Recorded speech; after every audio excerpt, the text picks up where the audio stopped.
Рассмотрим повторяющиеся действия. Пусть кот у нас кашляет.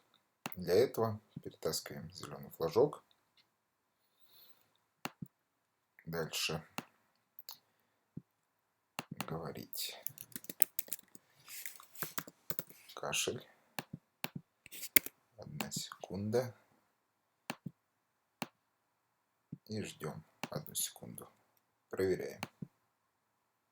Кашель. Все. Сказал. Теперь, если мы еще раз хотим, чтобы он сказал, перетаскиваем снова. Говорить. Пишем. Кашель. 1 секунда. И ждать. 1 секунда. Запускаем.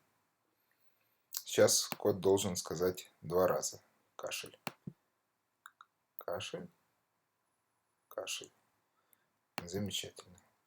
Теперь для того, чтобы нам еще раз повторить это действие, можно еще раз перетянуть все эти блоки, но можно сделать дублирование. Для этого наводим мышкой на тот блок, который мы хотим, чтобы продублировать.